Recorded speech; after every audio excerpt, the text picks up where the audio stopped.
Olá, muito bom dia, pessoal. Obrigada pela participação, pela inscrição de vocês em mais um webinar Automotive Business. Hoje a nossa convidada é a Letícia Mendonça, que é diretora da unidade de catalisadores da BASF na América do Sul. Letícia, bem-vinda. Obrigada, bom dia a todos, obrigada por se conectarem, pelo interesse. Isso aí, gente. O nosso papo hoje aqui é sobre os resultados da nossa pesquisa Presença Feminina na Indústria Automotiva. A gente vai apresentar alguns números por alto, né? A gente tem o documento, o e-book completíssimo com os dados, tá no nosso site, beinteligência.com.br. Entra lá, faz o download gratuito, é um material muito legal e completo, modéstia à parte. E a Letícia topou o desafio de vir comentar um pouco esses dados. A BASF tem um trabalho super relevante de buscar igualdade de gênero, então acho que eles têm muito a acrescentar na conversa. Antes de tudo, agradeço muitíssimo aos patrocinadores da nossa pesquisa, que tornaram tudo isso possível, essa discussão super relevante possível, e a BASF por estar aqui presente para comentar os resultados e sediar, oferecer um espaço muito legal para o nosso bate-papo, a Casa I, que é uma casa conceito da BASF, aberta à visitação. Então, todos estão super convidados.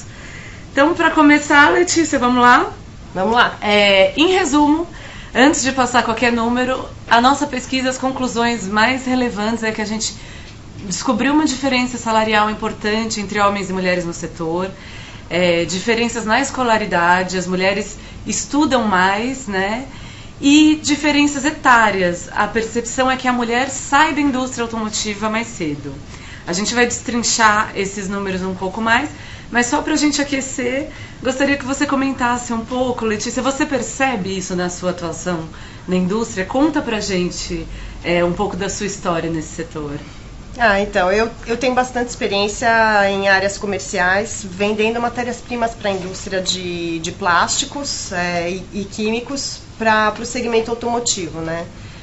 Eu acho que a presença feminina já cresceu muito ao longo do tempo. Então, meu primeiro contato com o automotivo foi antes do ano 2000, eu vou entregar um pouquinho minha idade. Eu acho que já hoje em dia a gente percebe a presença feminina mais frequente em toda a cadeia de valor. E as relações também já amadureceram muito, as relações de trabalho, e eu acredito até por conta da presença feminina. Você acaba tendo posturas diferentes com relação a respeito, integração entre as pessoas. Quando eu comecei, eu sou engenheira química, a minha primeira sala na faculdade de engenharia eram 99 homens e eu. A engenharia, depois o pessoal desiste bastante no meio do caminho, e a parte química, que foi a que eu escolhi, já é meio a meio. Uhum. Mas o início é um baque, quer dizer, você está no mundo realmente masculino e você é a minoria da minoria, né? Sim. Hoje em dia eu já não tenho mais essa sensação. Uhum. Que bom que as coisas estão... Ou você se acostumou ou está mudando um pouco. Acho que um pouco dos dois. O pessoal perguntou aqui no chat do site para baixar o e-book, é beinteligência.com.br. Aí está em destaque lá. É só clicar, preencher um cadastro muito rápido e baixar. Seguindo... E aí, vamos começar a falar um pouco da BASF. Uhum. Que iniciativas a empresa tem para promover a igualdade? A BASF tem, há bastante tempo a gente vem trabalhando com iniciativas que atendem também o grupo feminino, né? Mas são para todos os colaboradores. Uma delas é a questão do flex office, então você poder uma vez por semana você escolher o seu local de trabalho e se organizar para trabalhar remotamente. A gente tem um programa chamado Equilibre, que é um programa do tipo um banco de horas. Você também consegue se programar para ter algumas folgas. E a gente tem internamente grupos de afinidade. Então a gente montou na empresa, tem um grupo de mulheres que a gente chama Woman in Business. Tem o grupo de negros, tem o grupo LGBT, que se senta, conversa, discute causas e tenta propor ações para a área corporativa, para a empresa. O grupo de mulheres fez recentemente uma pesquisa com as mulheres da BASF, né, como se fosse um censo, falando um pouco dos anseios. Então, o que o público feminino interno gostaria. E esses dois programas que já existiam para todos os colaboradores apareceram ali na pesquisa. Então, são dois programas que atendem a todos, mas especificamente a mulher, elas têm um requisito com relação a isso, né? A gente tem também presença no Mulheres 360, então também, além do grupo interno, tem um debate, um benchmark com o mercado, tentando olhar as melhores práticas e ver o que se adequa bem à nossa realidade. Uhum. É interessante, você citou essa questão da flexibilidade. Isso é uma coisa, os números da nossa pesquisa a gente discutiu no Fórum Presença Feminina. E uma das coisas que mais apareceu, assim, de como melhorar a vida da mulher nas empresas, ou tornar viável que elas conduzam tudo, é a questão da flexibilidade, né? De ter, de repente, horários mais flexíveis, home office. Eu acho que é para todo mundo, na verdade, né? Sim, porque eu acho que um aspecto importante para a mulher conseguir gerenciar todas essas demandas é a participação do marido ou do companheiro, da companheira.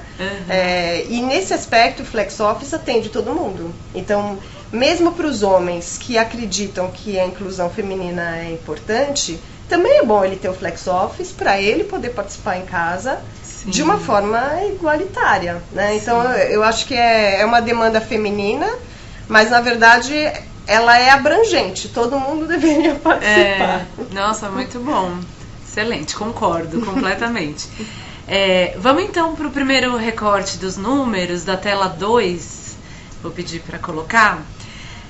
O número mais geral que a gente tem, que é uma notícia boa, não é maravilhosa, poderia ser melhor, gente, mas é de aumento. A gente na pesquisa mediu os números, a participação da mulher, o número de mulheres nas empresas em 2013 e em 2017, para ter, assim, um parâmetro, alguma evolução. 2013 foi um ano de recorde no número de empregos no setor, por isso a gente escolheu esse ano. E 2017, que foi o ano que a gente começou a pesquisar, e aí a gente teve um aumento. A presença feminina no quadro geral de funcionários era 15% em 2013, evoluiu para 17% no ano passado. Então, a gente teve um aumento percentual interessante, mas ainda é muito desigual, né? Não dá para dizer, assim, ainda tem muito para avançar. E aí no outro quadro, no quadro 1, a gente tem também um retrato curioso que na crise no setor automotivo, a maior redução do número de funcionários aconteceu entre os colaboradores, entre os homens. Então, por desligamento, cortes ou aposentadoria, enfim, os homens saíram mais do setor, a redução do número de mulheres foi menor. Então, isso é interessante, né?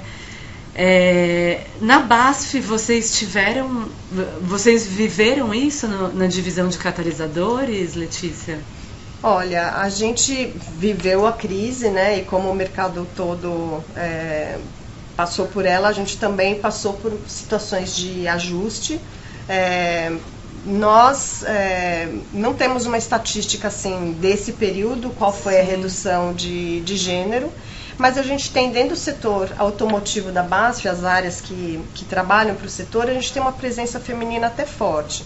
Então a gente tem essa área de catalisadores, que eu sou responsável, a gente tem plásticos de engenharia e espumas, tintas para a indústria automotiva e lubrificantes.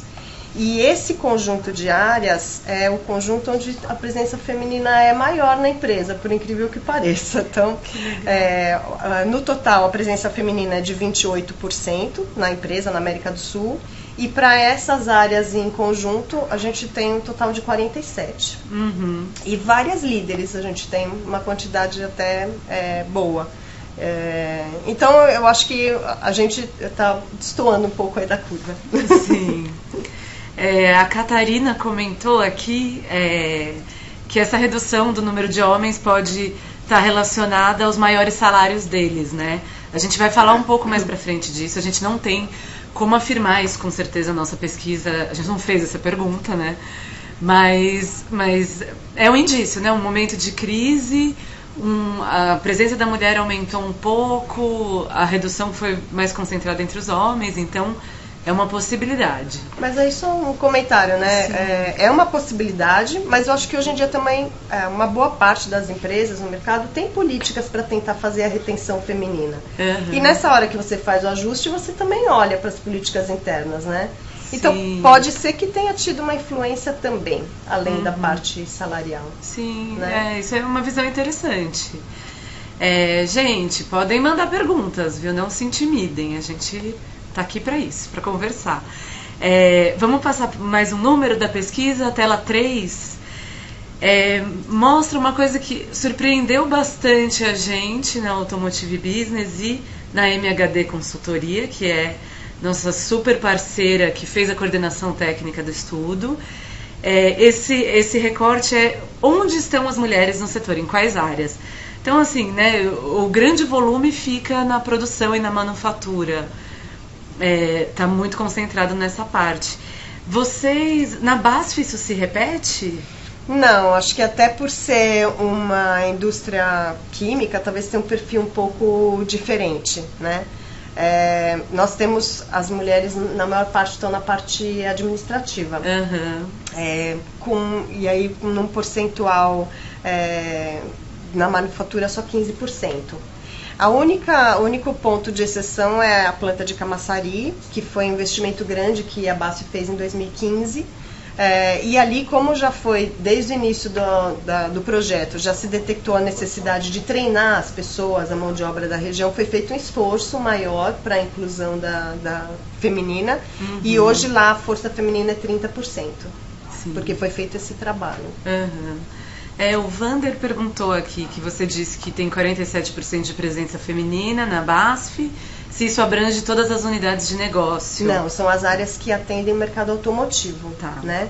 Então, no total, na América do Sul, são 28% de mulheres, se a gente pegar todos os negócios. Uhum. Né? E em cargo de liderança, umas 29%. Então, a gente tem uma porcentagem parecida.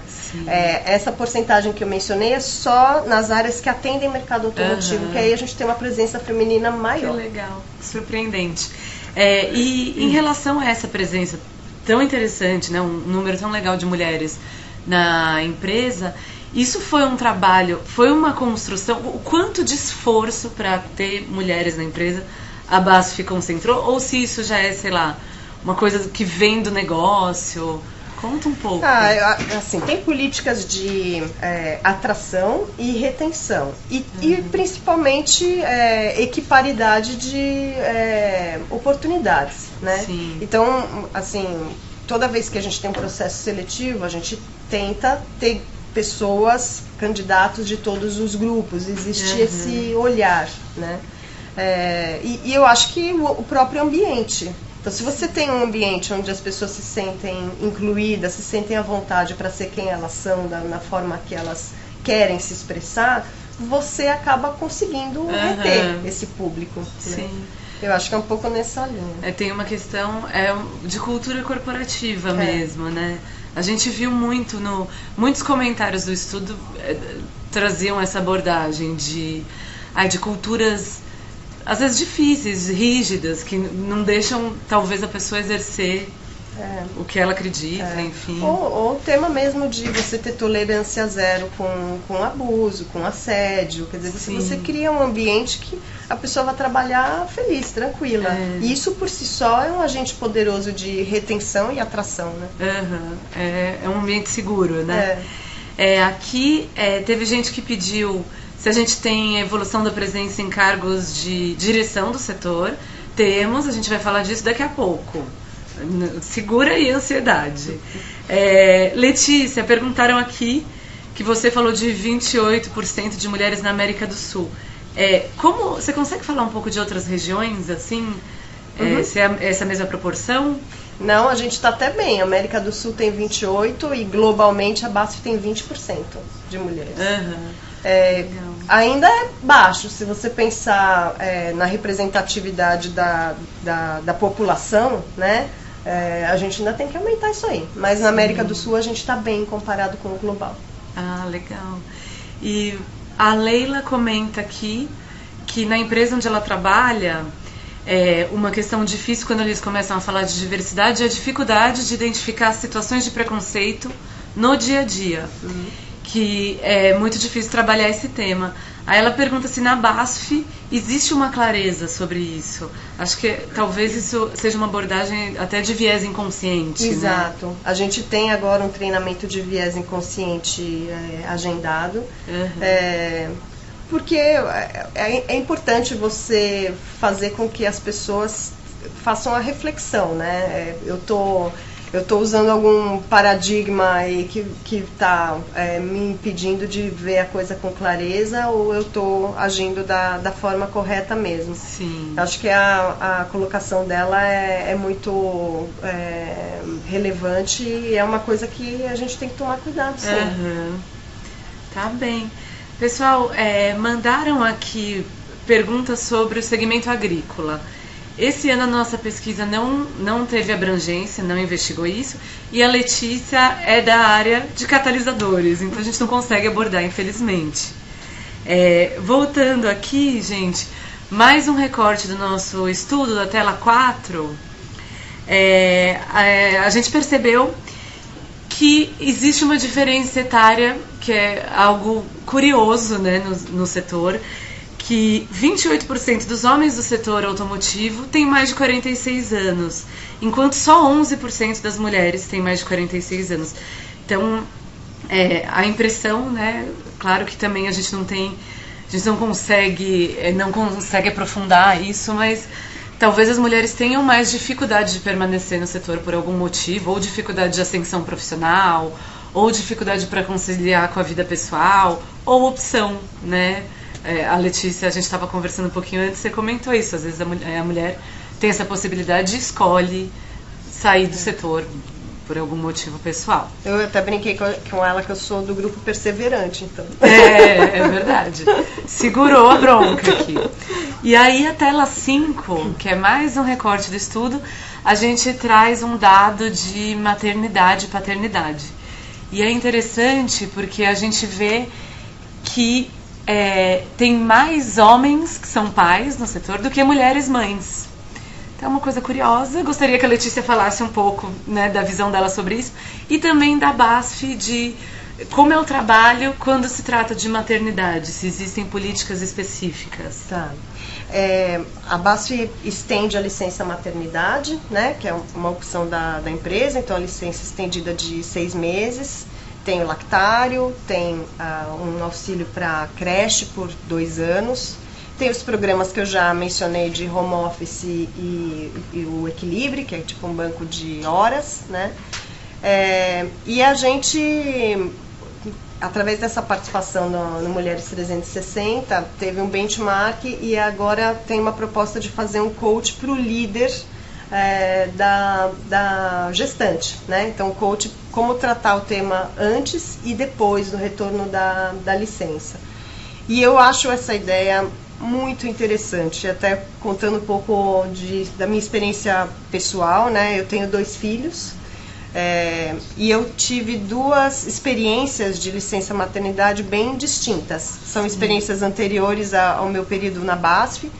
Na primeira eu trabalhei um pouco de casa, então eu mantive algumas atividades que eu fazia por e-mail, era bem light, não foi nada que em nenhum momento me prejudicou para eu cuidar da Luísa, da minha filha, mas eu trabalhei, teve até uma reunião na minha casa de fim de ano, minha filha nasceu em outubro, a gente fez reunião de fechamento de metas em casa. Foi uma experiência e eu me senti até valorizada, por exemplo, com a postura do meu chefe na época. Falou assim, olha, é muito importante que você participe da reunião, a gente quer a sua participação e sua opinião na reunião. Foi uma experiência. Minha outra licença maternidade, meu filho nasceu em janeiro, então eu fiquei praticamente o primeiro semestre sem trabalhar. E meu chefe, na época, eu já era gestora na área de vendas, ele orientou todo mundo, todos os vendedores, a não me procurarem. Então, qualquer assunto era para passar diretamente para ele. E eu tive uma licença realmente tranquila, não fiz nada, não trabalhei. Quando eu voltei para a empresa, trabalhei os 6 meses finais do ano, trabalhei de forma árdua, né? E na avaliação de performance do fim do ano, eu acabei sendo penalizada por conta do meu período fora. Que não era a minha expectativa, porque eu achava que a avaliação deveria ser relativa aos 6 meses que eu trabalhei. Então, cheguei para a avaliação com a expectativa de atendeu a expectativa ou superou. Sim. E na hora me foi dada uma avaliação de baixa performance, porque afinal você ficou 6 meses sem trabalhar. Uhum. Então são assim, e para mim foi difícil de aceitar. E se eu tivesse que escolher entre as duas experiências, eu preferiria a experiência que eu trabalhei um pouco, porque as pessoas até podem se surpreender com isso, mas o respeito faz toda a diferença. Sim. Na verdade. É você se sentir respeitada e valorizada. E eu acho que essa iniciativa do coach para o líder da gestante é muito interessante. Legal, com certeza. Você citou o MM360 já, uhum. Né? A gente vem falando. Só para o pessoal saber, o Movimento Mulher 360 é um grupo de empresas, aí você me ajuda aqui, que se reúne justamente para trocar práticas, enfim, uma iniciativa muito legal. Você pode contar um pouco mais de como é essa parceria da BASF? E, enfim, o que vocês ganham estando num grupo desse? Eu acho que todo mundo ganha, né? Na verdade, você aprende com as outras empresas sobre práticas boas, você tem insights, ideias, e aí você consegue trazer isso de uma forma mais rica para dentro da empresa para estabelecer políticas mesmo. E a questão do benchmark, né? O que está acontecendo no mercado e como que a gente está, e eu acho que para todos os participantes tem um benefício aí. Uhum. E a gente recebeu uma pergunta aqui sobre horários diferenciados e home office para áreas administrativas. Você já falou um pouquinho, isso. Né? Uhum. Então, são práticas que acontecem. Já, né? E bem antigas, não é recente, não. Que legal.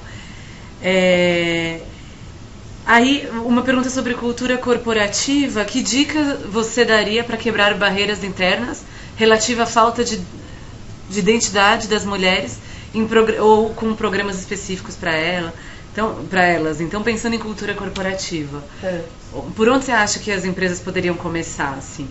A empresa ou a pessoa, você conseguiu captar? Eu acho que é mais a empresa. Mas se você quiser falar um pouquinho da pessoa, também acho que não vai fazer mal a ninguém. Eu acho que essa iniciativa de conversar com um grupo é bem interessante, né?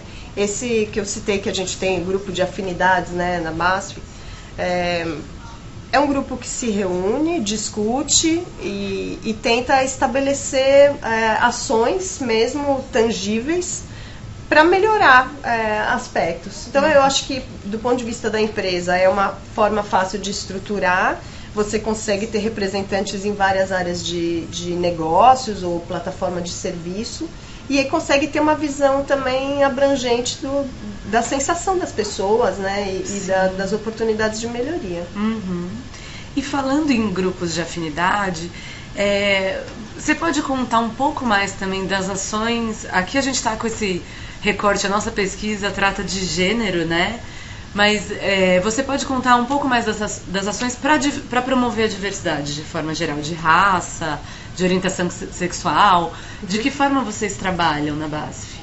Então, a gente não tem uma meta numérica para essa inclusão. Existe um olhar na hora de fazer a seleção, como eu disse, para a gente tentar incluir, e existe toda uma preocupação para que as pessoas tenham um ambiente favorável, de respeito e tudo mais, né? Esses grupos têm uma força grande dentro da BASF, então hoje em dia a gente percebe isso de uma forma muito ativa, né? E eu acho que é um bom caminho a se seguir. Sim. E falando, a gente recebeu até perguntas sobre isso também. Uma coisa que ficou muito clara em todas as conversas que a gente teve, que contornaram a nossa pesquisa, assim, é que as empresas, essencial para avançar com políticas para buscar mais igualdade, é o apoio da liderança. Uhum. Como isso acontece na BASF? A liderança realmente, assim, é comprometida ou é uma coisa que já está na cultura? Eu acho que as duas coisas, né? Eu acho que hoje já está na cultura e a liderança tem isso muito forte no DNA. Né? Uhum. Na BASF essas coisas começaram aí no ano 2000. No início, essa parte de tentar fazer a inclusão de diversidade foi bem focada em ter na equipe de liderança um perfil diferente do alemão, homem alemão, que era a vasta maioria. Então no início o enfoque foi esse e logo em seguida o enfoque se virou para o lado de ter mulheres, grupo LGBT e negros e toda a questão de diversidade. Uhum. Então já é uma coisa, a gente já vem há muitos anos com esses assuntos e é sempre abordado, sempre Sim. tem discussões sobre isso, então acho que já está muito incorporado. Uhum. Que legal. A gente defendeu muito, assim, ao trabalhar esse tema também, fazer a pesquisa, a questão da igualdade de gênero e da diversidade, que a gente infelizmente não tem dados ainda, mas é um assunto, mas de abordar igualdade de gênero como estratégia de negócio também, porque Sim. Uma série de estudos indicam que as empresas são mais lucrativas conforme elas são mais diversas. Vocês percebem resultados no negócio? Olha, eu acho que na parte de inovação é muito relevante. Então, se você contrata 5 parecidos com você, você vai ter 5 opiniões parecidas com a sua. Sim. Né? É importante você ter um leque de possibilidades ali e você enriquece muito as decisões dentro da empresa. Então, para o aspecto de inovação, é super relevante. E tem até 2 estudos que eu queria mencionar, um da McKinsey, né? Que eles fizeram um estudo e a conclusão do estudo é que as empresas que investiram na diversidade tiveram 21% de aumento de lucro. E um outro estudo que é da Boston Group, 25% de incremento nas receitas relativas à inovação. Né? Então, isso é muito rico, né? E a gente não pode ignorar. E um outro aspecto, e aí ligado também a essa estratégia de negócio, e bem ligado à parte automotiva, é o poder de compra feminino. Então, na hora que você está no mercado, a mulher vai tomar a decisão de uma compra, isso não é uma minoridade das mulheres que faz a decisão da compra. Eu vi um estudo que fala de 35% a 37% do poder de decisão na hora da compra de um carro. Eu acho até baixo, acho que talvez tem homens que quiseram fingir que eles que resolveram. É verdade. Assim, a mulher tem a decisão de compra muito na mão. E é uma miopia da empresa não colocar mulheres para dentro para trazer esse olhar. Né? Você consegue ser mais bem sucedido se você tem representantes daquele grupo dentro da empresa. Então acho que como estratégia de negócio, sim, também tem muito valor. É curioso você trazer esse assunto. Ontem a gente teve, a Automotive Business promoveu um evento para discutir RH na indústria automotiva. E um dos debates foi com uma pessoa do Google, né, para trazer como benchmark mesmo, como uma empresa super admirada e que todo mundo quer trabalhar lá. E um dos comentários que ela fez, né, a Larissa Armani do Google, foi exatamente esse. Ela falou: o Google é uma ferramenta para todo mundo.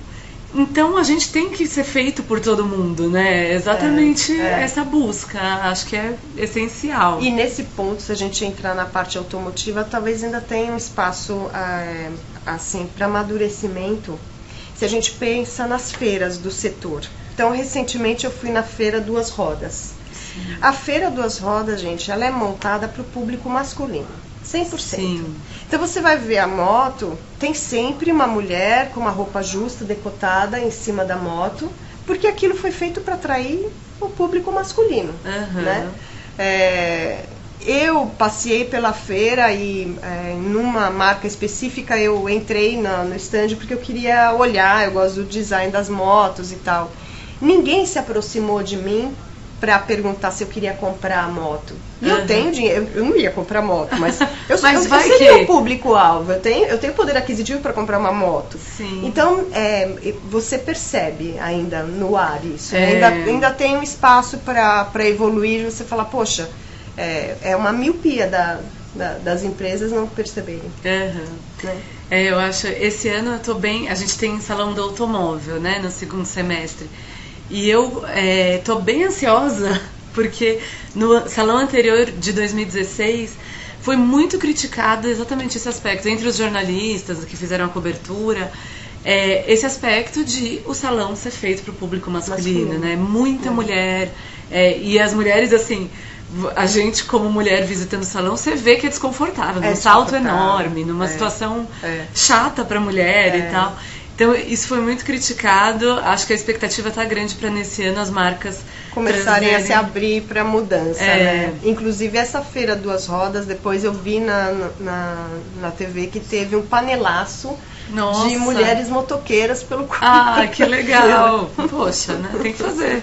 Tem que pedir, né? O nosso espaço.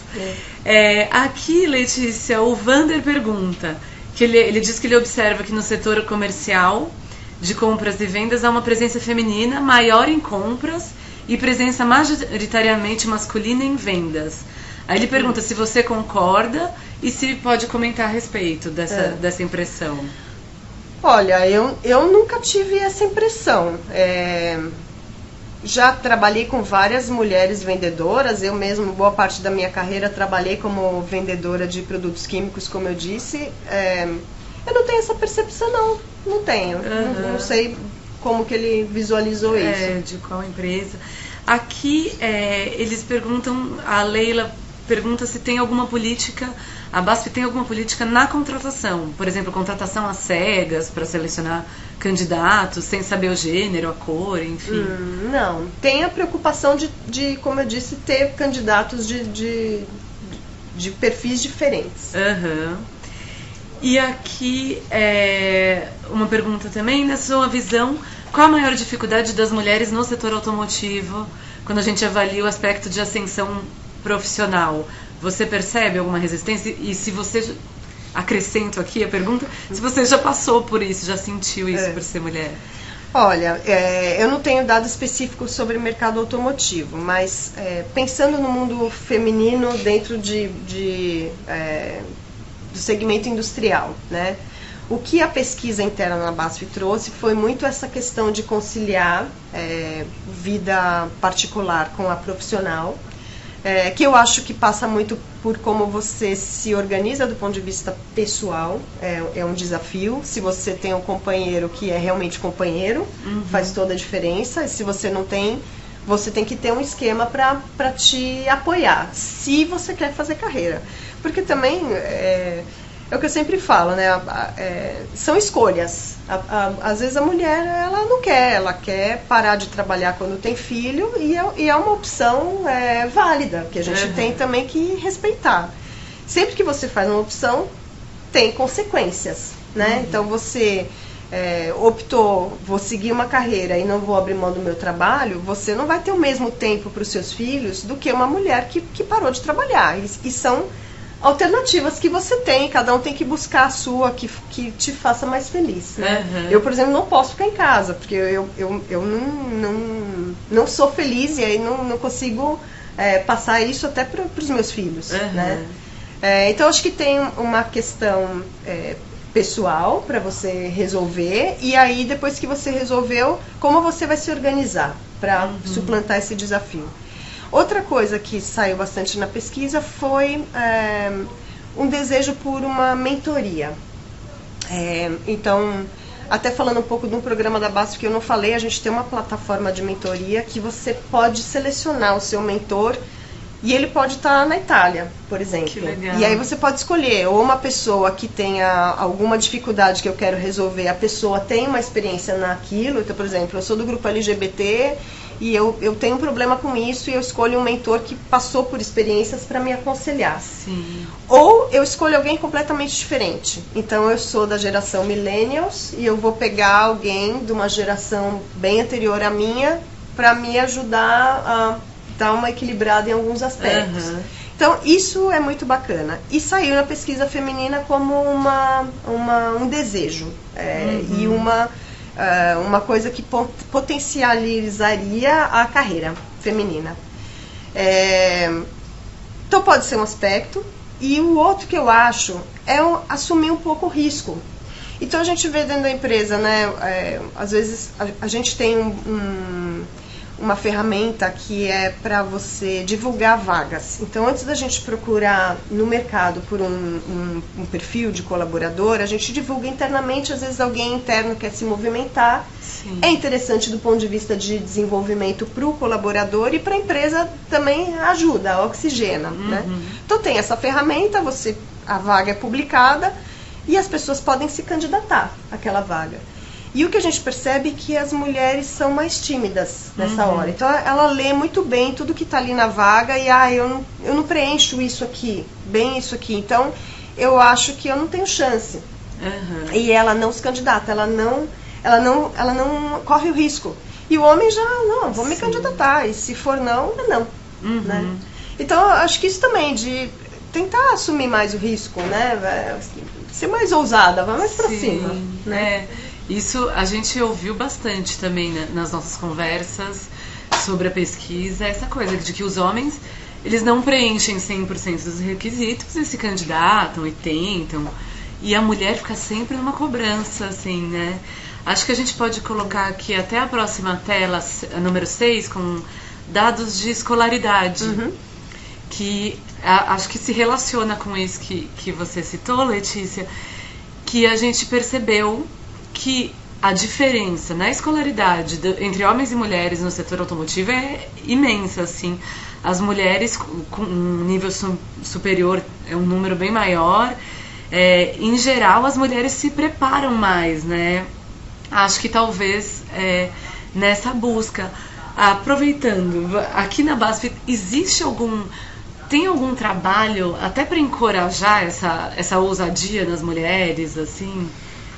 Eu acho que não. Acho que talvez é um conselho que eu daria numa mentoria para alguém. Né? Não tem um plano corporativo de como encorajar. Acho que é mais na conversa mesmo. E quando você é líder de uma mulher, você tentar trabalhar esse ponto, que pode ser um problema de autoestima, autoconfiança, ou simplesmente é auto-rigor, né? Um rigor muito forte consigo mesma. Aí eu tenho que ter tudo muito bem ajeitado, não pode ter um ponto de melhoria. Né? É verdade. Seguindo para o próximo número, a tela número 7, ela traz os dados, um dado que a formação da mulher não se reflete, essa escolaridade maior não se reflete diretamente na ascensão profissional dela. Aqui a gente tem até uma linda lesma para ilustrar a demora para a presença feminina avançar na liderança. Então, assim, a liderança em relação ao quadro total de funcionários do setor automotivo, 0,7% ou 0,64% dos funcionários do setor são mulheres na liderança. É muito pouco, né? Nossa, muito pouco. Assustadoramente pequeno. E isso a gente pega a liderança padrão em média, uma empresa industrial, o tamanho da liderança é de 3,5% a 5%. Então a gente vê, se uma liderança pode chegar a 5%, o tamanho da estrutura, e 0,64% são mulheres, é muito pequena. Muito na liderança aqui na BASF, como tá essa situação? Eu acho que eu já comentei um pouquinho dos números, né? A gente tem aqui na região 28% de mulheres e na liderança, em cargos de liderança, são 29%. A gente está melhor do que o benchmark global que a gente comentou. E a gente recebeu perguntas sobre o que você acha que pode ajudar a melhorar a presença feminina na liderança. Eu acho que, assim, por algumas gerações a gente ainda vai ter algumas dificuldades, né? Mas eu gosto de pensar que a educação dentro de casa é um fator chave para a gente mudar isso para as próximas gerações, né? Então eu, por exemplo, tenho um filho, uma filha mulher e um filho homem, né? Então você colocar seu filho para fazer tarefa doméstica, né? Da mesma forma que você põe sua filha e educar sua filha para o mercado de trabalho, né? E ter esse exemplo dentro de casa. Eu acho que isso vai fazer toda a diferença daqui a algumas gerações, porque isso vai ser uma coisa natural. Então você vai chegar em casa, vai ser mais natural o homem ser seu companheiro e dividir com você tudo de uma forma natural, né?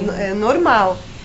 Eu gosto de pensar que essa é uma contribuição da nossa geração para um futuro mais equilibrado das coisas.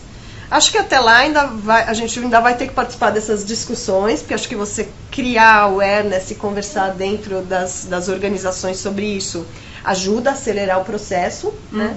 Mas eu acho que a educação em casa é o que vai fazer toda a diferença. Sim, com certeza. Não adianta a empresa trabalhar se em casa a mulher é completamente desassistida. É a sociedade, né? A gente estava olhando até um número, a quantidade de mulheres trabalhando em alguns países latinos é baixíssima. As mulheres nem trabalham. Então, é cultural, né? E isso demora, às vezes, algumas gerações para a gente ver uma mudança considerável. Só para a gente mostrar mais um dado sobre a liderança, a tela número 8, a gente traz esse número que só 40% das empresas que participaram do nosso estudo tem mulheres na diretoria e só 13% tem mulheres na vice-presidência ou presidência. Então aí, acho que o mais triste é a gente pensar que quase 90% das empresas do setor não tem uma mulher na vice-presidência ou na presidência e 60% não tem na diretoria. Fica complicado, né? A gente pensar, aconteceu uma evolução, né? Os dados que a gente do nosso estudo mostram que aumentou a mulher na liderança do setor, mas ainda tem muito para avançar. Um caminho forte ainda a percorrer, né? Aqui a gente tem um comentário só da nossa discussão sobre feiras, que essa representação pequena da mulher na liderança do setor reflete nessas escolhas machistas de eventos, por exemplo. Pode ser. Pode ser. Mas aí eu acho que tem que ter o poder da consumidora também de se posicionar, né? Com certeza. E eu gostei do panelaço feminino no salão de duas rodas. Acho que a gente tem que repetir quando tiver problema. E Letícia, aproveitando, a gente está nessa discussão aqui, os números da liderança do setor, e antes da gente começar a transmissão, a gente estava fazendo um comentário sobre essa questão que, claro, a liderança é pequena, não tem espaço para todo mundo. É uma pirâmide, né? Então vai ficando cada vez mais difícil, né?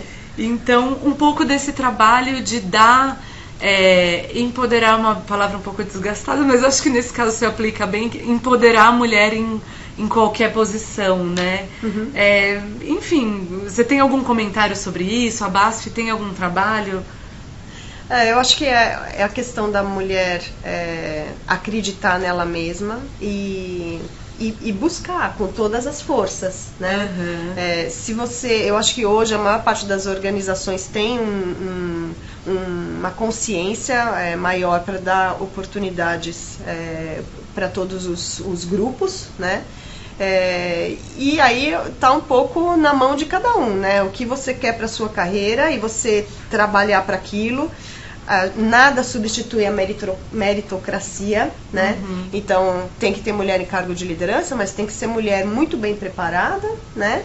Que esteja realmente competindo de igual para igual com os homens no quesito performance, entrega, dedicação, né? Então a ideia não acho que nem nenhuma mulher gostaria, fui promovida porque é uma cota, né? Por exemplo. Sim. Então eu acho que a questão, cada um fazer a sua escolha e tem que estar preparada, você tem que correr atrás, né? Sim. Aqui as pessoas se interessaram bastante pela história do programa de mentoria da BASF. Então tem algumas perguntas, se é aberto para todos os funcionários, quando o colaborador pode pedir, de que forma ele pede. Conta um pouco mais como funciona.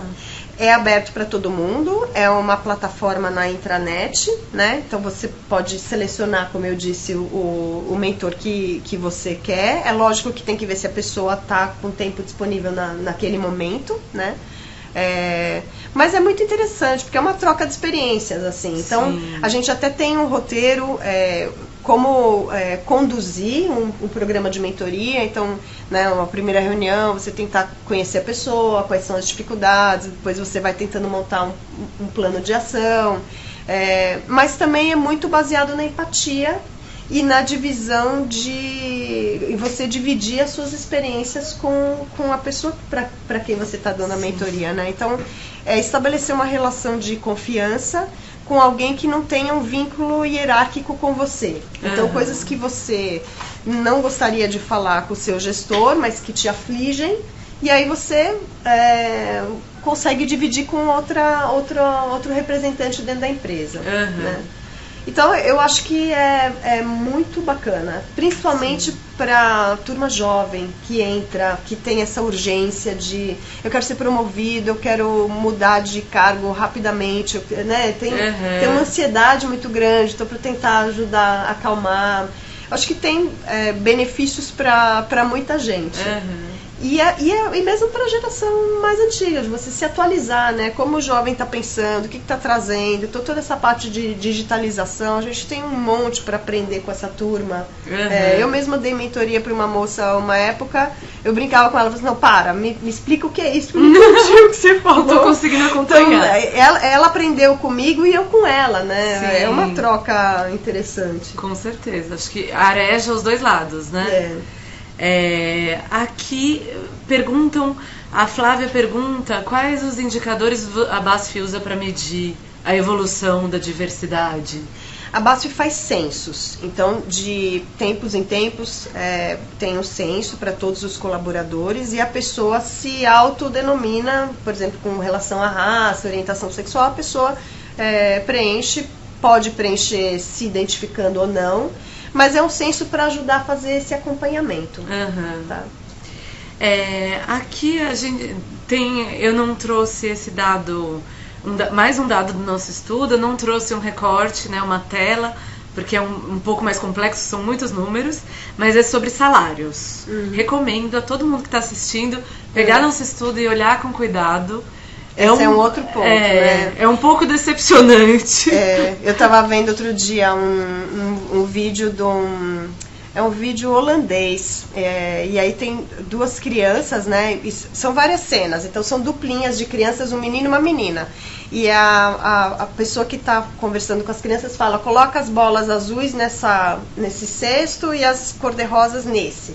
E as crianças pegam as bolinhas, vão colocando, fala, muito bem, cumpriu a tarefa, agora fecha os olhos, você vai receber sua recompensa. E aí a criança tá assim, são muito bonitinhas as criancinhas assim, e aí vem um copinho com uns docinhos. E o copinho do docinho da menina tá metade, só pela metade, e o do menino cheio. Nossa. Aí as crianças abrem o olho, aí primeiro a parte visual, assim, né? As crianças não aceitam, né? Então, primeiro começa a dar uma risadinha e olha o copo do outro assim, né? Por que eu tô comendo? E aí no exercício a pessoa fala, fulana, fala o nome da criança, você recebeu menos porque você é menina. Nossa. E aí você vê nitidamente que nem o menino aceita. Ele fica constrangido, ele fala, não, mas ela fez a mesma coisa que eu, a gente fez a mesma atividade.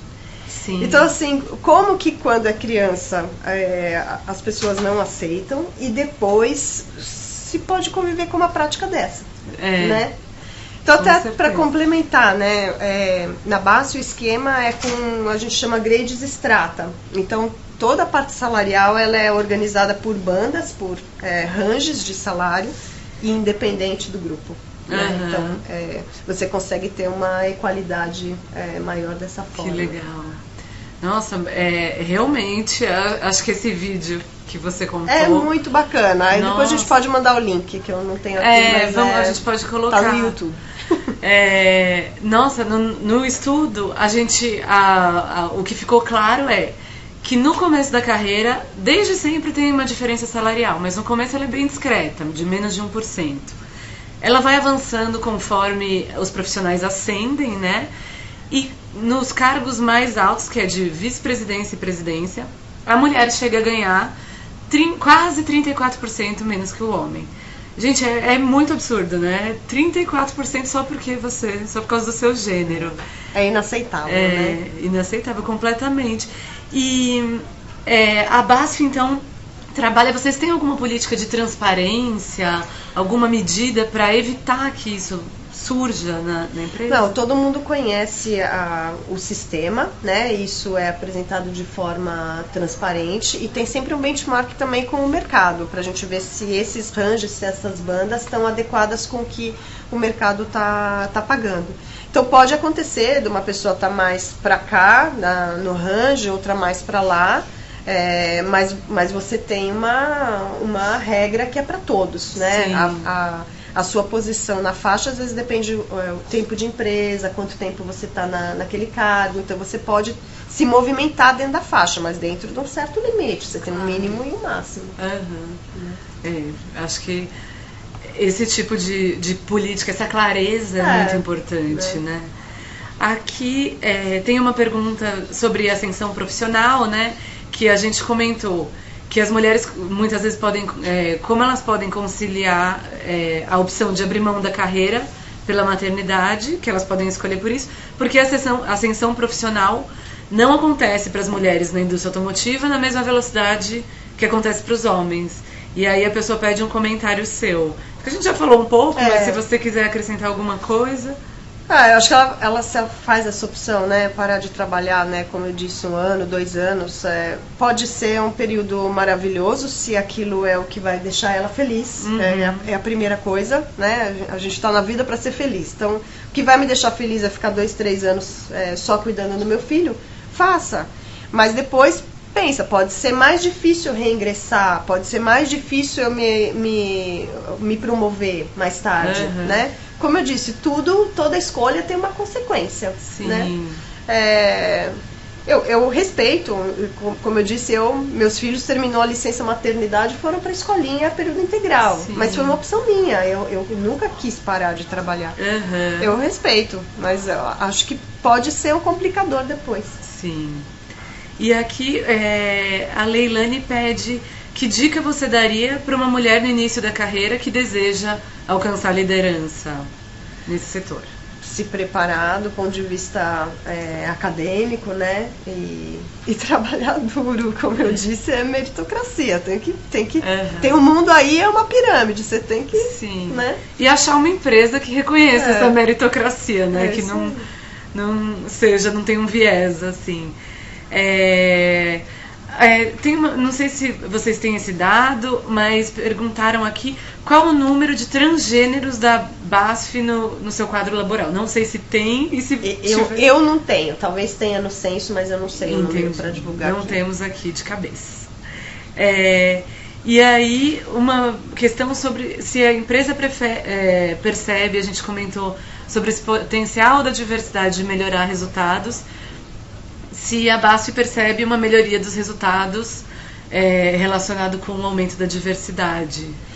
Eu acho que o resultado que a gente consegue sentir mais é do ambiente de trabalho, né? Eu acho que não foi feita nenhum KPI, nenhuma medida para tentar relacionar uma coisa com a outra, né? A BASF é uma empresa de sucesso no mercado, então a gente tem sempre bons resultados. É difícil dizer qual tamanho de resultado vem da onde, né?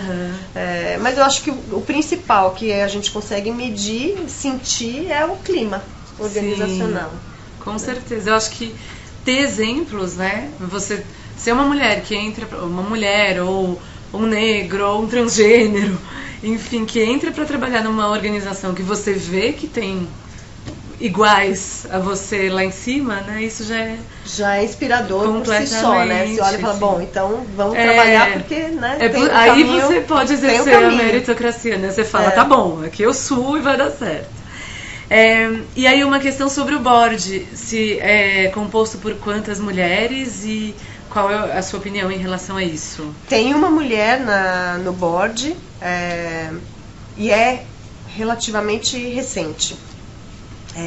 Como eu disse, acho que é um processo, né? A gente tem uma vice-presidente que também é responsável por essas áreas automotivas aqui na região. Então eu acho que a gente está num movimento bom de inclusão também nos níveis mais altos. Gente, peraí que estão me dando um recado, eu não São tô duas captando. mulheres e não uma só. Tá, Perdão. pronto. Pegamos. E a gente está terminando nossa conversa. Eu gostaria que você falasse um pouco. A gente, acho que ao longo do debate, falou muito dessa coisa de que os homens em casa também tem que ter um papel. A gente tem que repensar a sociedade, né? Não só as empresas. Sim. E uma discussão que a gente teve muito, assim, elaborando o evento Presença Feminina, é sobre a importância dos homens se envolverem nessa conversa, né? Que é uma conquista. Exato. E é uma melhoria para todo mundo.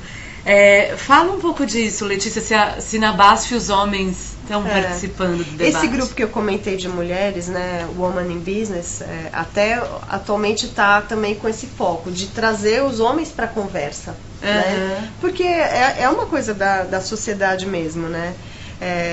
Eu tive a sorte, meu companheiro é companheiro mesmo, então em casa a gente o primeiro que chega em casa vai fazendo, né? Eu sei que nem todo mundo tem essa sorte, é uma questão da sociedade mesmo, de começar a se mobilizar e falar, opa, e não vou te ajudar, não é ajudar, o serviço da casa é de todo mundo, não é eu tô ajudando o outro, não. Tô fazendo porque alguém tem que fazer, vamos fazer junto. Sim, né? Sim. Eu acho que esse é o desafio cultural. Muito bem, gente. A gente tem um sorteio, como já é tradicional nas nossas transmissões ao vivo. A gente vai sortear uma inscrição para o Workshop Planejamento, que acontece em agosto. E é um evento ótimo para quem quer se organizar e planejar os negócios, a estratégia para o ano seguinte. Então, Letícia, me fala um número de 1 a 345. 113. 113. Então a gente está checando aqui. A pessoa, o inscrito ou inscrita número 113 vai ganhar a inscrição. Daiane Vieira, da TE. Daiane Vieira, da TE Connectivity. Parabéns! A gente vai adorar ter você lá com a gente. Alguma mensagem final, Letícia? Você acha que faltou alguma coisa? Acho que a gente falou bastante já, né? Falamos. Acho que é isso, então, gente. Muito obrigada pela participação, pela interação. Foi muito legal, vocês são ótimos, perguntas super inteligentes. Letícia, obrigada também por topar, compartilhar o desafio, sua experiência. Né? De responder a qualquer coisa que vier pela internet, né? É verdade. Muito obrigada, viu? Obrigada pela oportunidade. Obrigada, gente. Até a próxima.